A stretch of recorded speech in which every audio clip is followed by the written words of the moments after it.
ನೈರ್ಮಲ್ಯ ಮತ್ತು ತ್ಯಾಜ್ಯ ನಿರ್ವಹಣೆ. ನಾವು ನೀರನ್ನು ಬಳಸಿದ ನಂತರ ಏನಾಗುತ್ತದೆ ಎಂದು ನೀವು ಎಂದಾದರೂ ಯೋಚಿಸಿದ್ದೀರಾ? ನಮ್ಮ ಮನೆಯಿಂದ, ಸಿಂಕ್ಗಳಿಂದ, ಶವರ್ಗಳಿಂದ ಮತ್ತು ಶೌಚಾಲಯಗಳಿಂದ ಬರುವ ನೀರು ತ್ಯಾಜ್ಯ ನೀರಾಗುತ್ತದೆ. ಈ ತ್ಯಾಜ್ಯ ನೀರು ಚರಂಡಿಗಳು ಎಂಬ ದೊಡ್ಡ ಪೈಪ್ಗಳ ಮೂಲಕ ಹೋಗುತ್ತದೆ. ಈ ಕೊಳಕು ನೀರು ಹಾನಿಕಾರಕ ಮತ್ತು ರೋಗಕ್ಕೆ ಕಾರಣವಾಗಬಹುದು.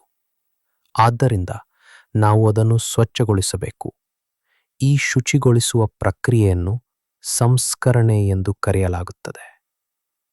ತ್ಯಾಜ್ಯ ನೀರು ಸಂಸ್ಕರಣಾ ಘಟಕಕ್ಕೆ ಹೋಗುತ್ತದೆ.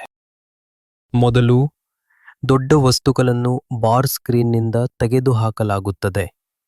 ನಂತರ ನೀರು ದೊಡ್ಡ ತೊಟ್ಟಿಗೆ ಹೋಗುತ್ತದೆ. ಅಲ್ಲಿ ಘನ ತ್ಯಾಜ್ಯ, ಕೆಸರು ಎಂದು ಕರೆಯಲ್ಪಡುತ್ತದೆ, ಕೆಳಗೆ ನೆಲೆಗೊಳ್ಳುತ್ತದೆ. ಒಳ್ಳೆಯ ಬ್ಯಾಕ್ಟೀರಿಯಾಗಳು ನೀರಿನಲ್ಲಿರುವ ಕೆಟ್ಟ ವಸ್ತುಗಳನ್ನು ತಿನ್ನಲು ಸಹಾಯ ಮಾಡುತ್ತವೆ. ಕೆಲವೊಮ್ಮೆ ನೀರನ್ನು ಹೆಚ್ಚುವರಿ ಸ್ವಚ್ಛಗೊಳಿಸಲು ನಾವು ಕ್ಲೋರಿನ್ ಅಥವಾ ಓಝೋನ್ ಅನ್ನು ಸೇರಿಸುತ್ತೇವೆ. ಶುಚಿಗೊಳಿಸಿದ ನಂತರ ನೀರು ಸುರಕ್ಷಿತವಾಗಿರುತ್ತದೆ ಮತ್ತು ನದಿಗಳಿಗೆ ಹೋಗಬಹುದು. ಉಳಿದ ಕೆಸರನ್ನು ಜೈವಿಕ ಅನಿಲವಾಗಿ ಪರಿವರ್ತಿಸಬಹುದು.